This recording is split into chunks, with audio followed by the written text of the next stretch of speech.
There is no way the Super Eagles would have played after the ordeal fails at the Libya airport, says Super Eagles coach Augustine Eguavoen. Please do not forget to subscribe, give me a thumbs up, comment and share, and please do click on that bell icon so you get notified when I post a new video. Thank you.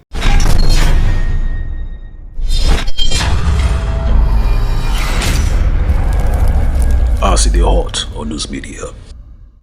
So we are not new to what happened to the Super Eagles when they went to Libya, wanted to play a match on Tuesday, and they were held hostage, because that's the only way to describe their situation, their predicament. They were unable to get hotels by the instruction of their government. They slept on those iron chairs that you find in the airport. You know how hard those iron chairs are. And a lot of people were saying that it's Nigerians, we did first, we did this, we did that. For those who are in that boat saying that, making that comment, let me allow you to watch this next video so change your mindset.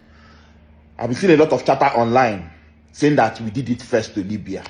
We did not do anything to Libya. We are great hosts. You see, Nigeria, we don't do dark arts to win matches. So no, we host you very well. We did not do it to Benin Republic that landed in New York. We did not do it to South Africa that landed in New York. We've never done it to Ghana. Then it's Libya. With all due respect to Libya, now so we do it to. No. Benin Republic beat us in World Cup qualifier. We didn't do it to them. They came to you. Everybody lands in New York. They decided to land in Port Harcourt. They were cutting costs or whatever it was. They called the NFF an hour after they took off that they were going to land in Port Harcourt. And the NFF said, no, you are supposed to land in New York. NFF still made prayer arrangements for them to land in New York after they get to Port Harcourt. Made the contracted fan and everything, made arrangements. They did not want to pay extra cost to whoever they hired their plane from Libya. They were trying to cut cost. They now came to Port Harcourt. Port Harcourt airport that is fairly new now. It's been refurbished very well, has space, seats, everything. They now sat on the floor, started taking pictures. And some of you gullible Nigerians are falling for it. We will not fall for it. Let me give you my credentials. I've traveled with this team to Morocco. I traveled with the team to Rwanda. I come back often for the games in New York. So I know how the thing runs. You understand? Even when they were in New York, we provided them with security, gave them the best hotels. That is how we run. We know we'll lock you up for 13, 15 hours in the airport, no food, sleep on the couch. These same Libya people did it to him by 2022. I think it was in Confederations Cup. Go and check it online. Eyimba, they were in the airport for 24 hours. This is their way. So stop supporting nonsense. Clarify. Even if you don't trust the NFF, at least people like us that have some form of credibility, we are telling you how it runs. You understand? I was with this team in New York. You understand? I saw everything. We gave them the best hotels. We gave them correct time to train, everything. Security convoy, everything that they needed. And that's why when we were in Rwanda, Rwanda gave us the same thing. That's the standard procedure. That's the standard practice. Let the game be decided on the pitch and not by some wickedness. So stop this nonsense. Stop spreading what we did it first. We did not do anything first. Now they do it themselves, and we try to help them to remedy their own situation. Get your facts right, please. And he was asking him, when is your team coming? The man just told him that, look, I will let you know. Knowing very well already that their team will be leaving on Tuesday. We got to know from somebody sent us an advance party on Monday night that the team will be leaving on Tuesday. So there was no talk, no specifics on where the team will be landing. So we assumed correctly that the team will be landing in Uyo because the Benin Republic team that came last month landed in Uyo. So it was an hour when the team had already been airborne, an hour on Tuesday, due to land in 3 hours, that we were told that they were going to land in Port Harcourt. We had buses, we had logistics, everything planned, waiting for the team at the Victor Hatta International Airport in Uyo. You landing in Port Harcourt. What happened? They said that they could only get landing permit for Port Harcourt. But you should have told us. They didn't do that.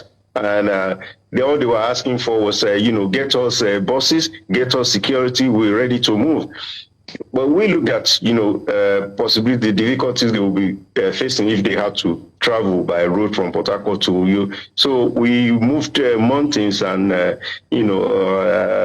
valleys to ensure that the Nigerian federal authorities, granted them approval to fly with their aircraft from Port Harcourt to Uyo once they were done with immigration formalities at the Port Harcourt International Airport. That was secured, but apparently aware that would be additional cost to the Libya Football Federation. They opted out of it. They didn't want to incur extra expenses. From the charter company. So they opted to travel by road. And we secured buses for them. They rejected those buses. They hired buses on their own, only for them to be saying they were given buses that had no air conditioning facility. But Libya, you people really thought this was CAF Champions League, Abi? You guys thought this was the normal nonsense you do with Nigerian and other African teams in the CAF Champions League and CAF Confederations Cup, where you make people go through all this rubbish and then you get away with it, all in the name of, hey, it's a routine check. Hey, we didn't know. That doesn't happen on the international stage, sir. This is the biggest brand in African football. Whether you like it or not, the most expensive team at the moment in Africa has more value than your team in the 100 times. And you thought you get away with this nonsense. So the Super Eagles of Nigeria have officially landed in Nigeria, and they don't land Kano State. Now, apparently, I guess Dana, because of the floor price, and I heard they were sold aviation fuel for 5 times the price, but these people didn't know that even if they make it times 1,000 the price, we will pay that money like this. But anyways, the Super Eagles and the NFF contingent that went down to Libya, they are back in the country. Now, I feel the next step is going to be from Kano State to Abuja, and then everybody finds their way from there. Good thing for CAF. They've officially released the statement. That's the statement right there. So the 2 key words now from their statement was that, number 1, everything that happened to the Super Eagles and the NFF team was disturbing and unacceptable. All those Nigerians that are saying, hey, if they know they are going to land in Port Harcourt, why would they go and land in Port Harcourt when they know that the Port Harcourt is not where they're going to be playing the match? Hello, sir, do you know what they call approval? Do you know what they call a landing permit? Have you ever seen these North African teams, the way they operate? They come into your country, they come with their own water, they come with their own food, they come with their own everything. You offer them a bus, they say no, they want, because they know the kind of things they do. That guilt will never allow them use your facilities. That's why they refused the NFF help in Port Harcourt to Uyo. That's why they said no to save costs when they refused flying their aircraft from Port Harcourt to Uyo, and they decided to take road with their own arrangement.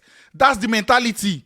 You will be thief. Now you want thief from. Then they think like that. They know what they do. Secondly, they said the CAF statement said the CAF disciplinary board are going to take action from here. So now that action we are waiting for. And I don't want to hear anything like, why are the players even saying we are not playing again? Keep the 3 points. What the hell is that?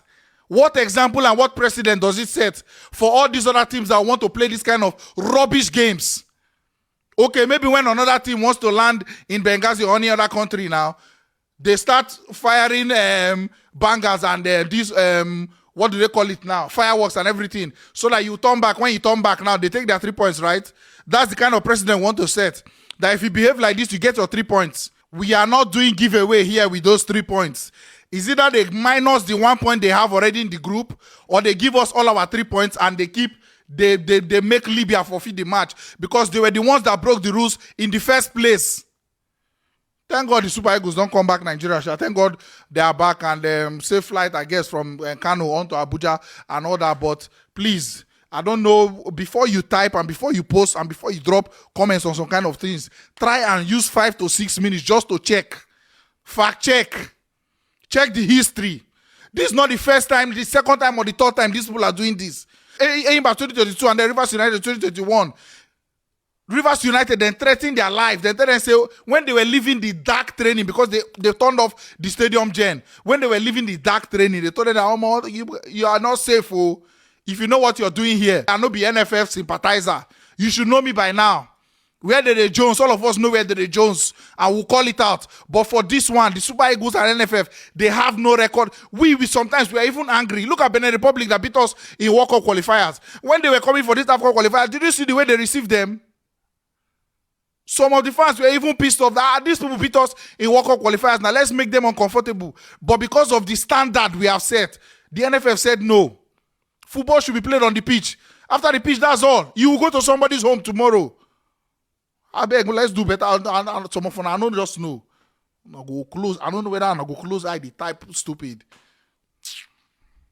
So this is not the first time that they are doing this thing. They've been doing it. Maybe they've done it to other people and other countries and they kept quiet. You know, we are not ones to keep quiet. We don't used to keep quiet when situations like this occur. We don't keep quiet. Like, there's no need to treat people like this no matter what. Like, there's no need. And they expect them to play after they destabilized them. They were hungry, they were nowhere rested. How would they play? How would they function? Like, people take mental health of a thing as a joke. It's not a joke. So Nigeria, they've come back to Nigeria. They are not playing the match, which is supposed to be today, Tuesday. They are not going to play it, and the Libya Football Federation planning to sue Nigerians for not playing them. Are you guys kidding me? You want to sue them for what you caused on purpose? Ah, God, this is really unbelievable. I really felt bad for them. I was even afraid for the players, like, hope they were safe. And they too, they were afraid because they were held hostage now. Like, it's a hostage kind of situation. There's no other word to describe it. I really felt bad for them. I did. I don't know how they got Wi-Fi at least to be able to be tweeting and sending message online. I don't know how they did it. I don't know how. And they charged them ×5 of the fuel money for the plane. ×5. Well, they still paid. They paid. So apparently CAF said they are going to take action. I don't know what kind of action that they are going to take, but let's just see the outcome of the action that they are going to take. And you know us, Nigeria, you cannot break us down. You cannot. No matter the situation, no matter the circumstances, we must look for a way to, you know, cheer up, to ginger up. Like, you can't. But really, they will not have been able to play under those circumstances that they went through. They were not rested. They did not have food. They were destabilized. Like, their mental health was, I don't know the word to use. Their mental health was disturbed. Let me use that word. So you don't expect them to play. And their coach, Augustine Eguavoen, granted an interview to Arise TV News when they got to Abuja from Kano. So I'll let you to watch that. Thank you so much, Coach, for joining us on the show today. Let's have your thoughts of what the team and yourself passed through. Thanks for having me. It was actually a tough one. We left here since yesterday afternoon, and then we arrived in Libya at about 7:30, which is 8:30 local time. So from that yesterday up till now, we've been, do I use the word held hostage somewhere? We couldn't get out. It was a bit of a trauma for everyone, but the thing is, I can't really comprehend what must have informed that. Because we all know how football can unify nations, can unify people. And for Libya to act in that manner, or Libyans to act in that manner, was very strange to me. You know, but however, I want to say big thanks to the federal government of Nigeria for the quick intervention, especially Minister of Sports, Senator Oko. And another good thing is the boys are not really, I won't say they're not worried, but mentally they're still strong. You know, it would have been nice to come back home with 3 points. Unfortunately, the game didn't hold. Of course, no game would have been played under such circumstances.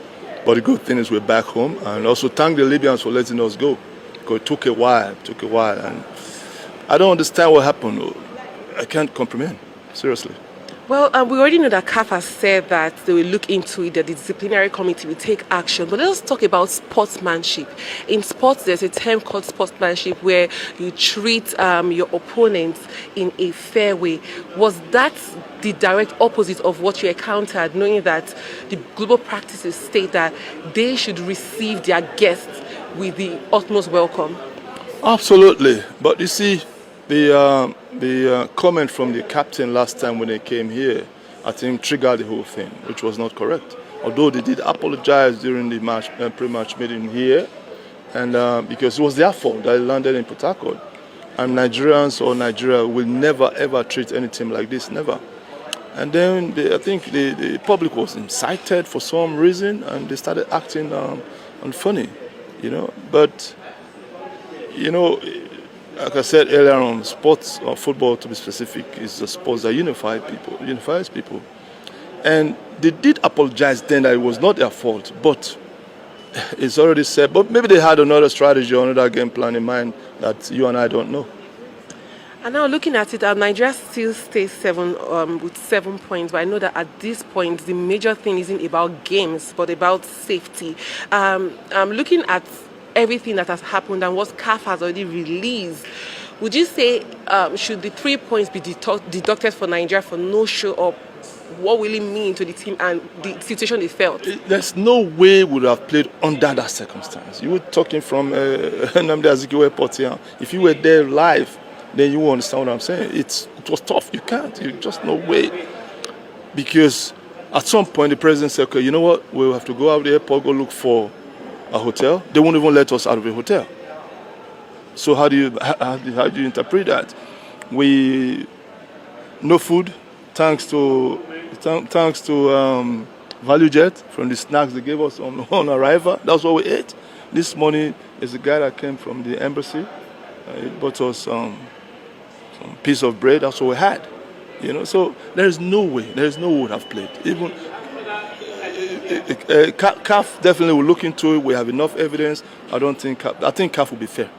So, what do you guys think about this whole situation? Now that you have finished watching the video and see that the NFF did not do anything to the Libya players to warrant this kind of treatment to Nigerian players, the Super Eagles. Well, whatever your thoughts are, just please leave them in the comment section below. Thank you for watching my video. Please do not forget to like, subscribe, share, and hit the notification bell. And please do kindly leave your comments in the comment section below.